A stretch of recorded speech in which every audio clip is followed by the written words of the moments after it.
Welcome to the second video in this series where I am speaking to buyers of residential property. And if you had watched my previous video, I spoke about pre-qualifying yourself and asking yourself the right questions to ensure that you don't set yourself up for disappointment. As I said in the previous video, I will post the link for the previous video below. So as I said in the previous video, the worst that you can do to yourself is to find something that you really and absolutely love,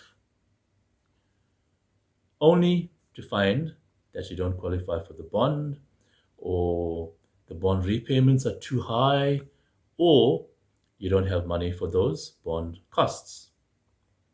So this video, I want to just chat a little bit about transfer and bond costs, due to the fact, and in my experience over the years, I find that not many buyers consider the fact that there will be costs involved in purchasing a property, in purchasing their new home.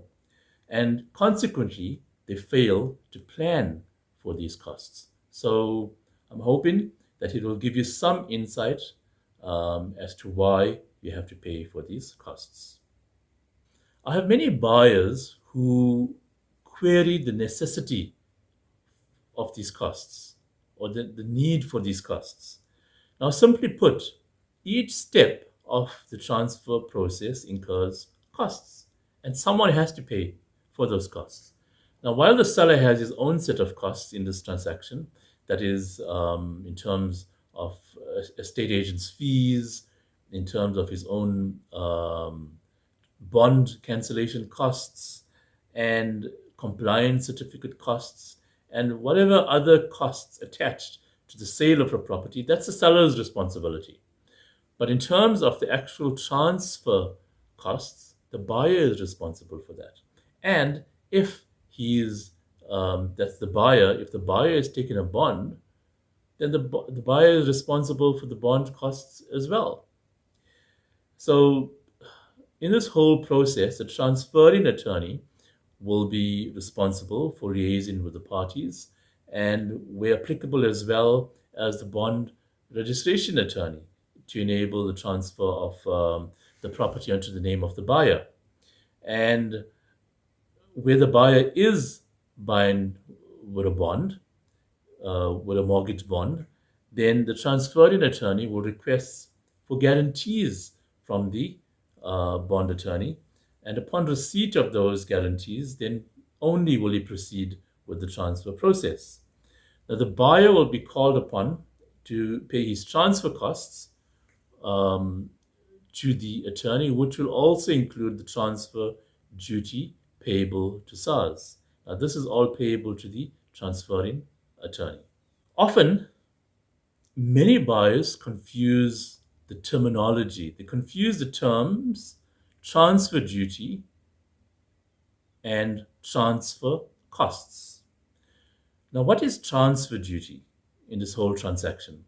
Transfer duty is the tax that is payable on the property transaction, which is due to the South African Revenue Services, while transfer costs are payable to the transferring attorney for the actual transfer process.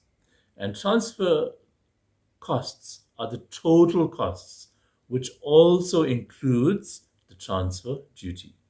The transferring attorney will issue the buyer with a pro forma invoice, and this invoice will stipulate the exact amount due and payable to the attorney. The applicable amounts are then, in terms of transfer duty, are then paid over to the South African Revenue Service, and similarly, the rest of the funds are disbursed to the other role players involved in the transfer process. I trust that this makes sense to you.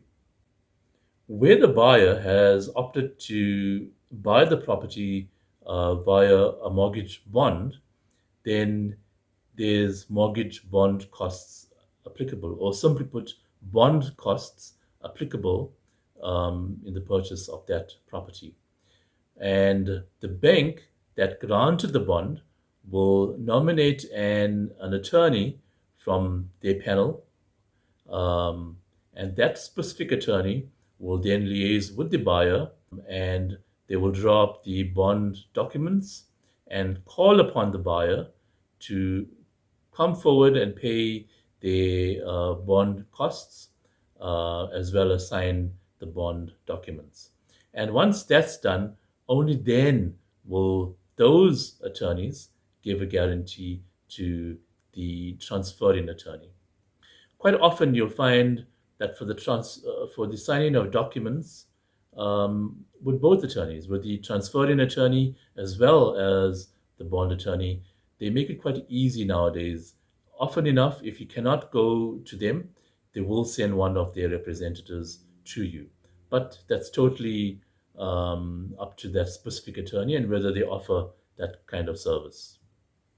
So, what happens as a final step, once all is in order and everything is in place with both attorneys, they will liaise with one another to ensure that they lodge simultaneously at the deeds office, to ensure a simultaneous transfer of the property from the seller's name onto the buyer's name, and at the same time, the bond is also registered on the buyer's name and endorsed on the title deed. So I'm hoping that this information gave you some sort of insight as to why costs are payable. I know nobody likes to pay costs. When I speak to buyers, I can hear their frustration, but the reality of it is someone has to pay those costs. There's work that's been done behind the scenes.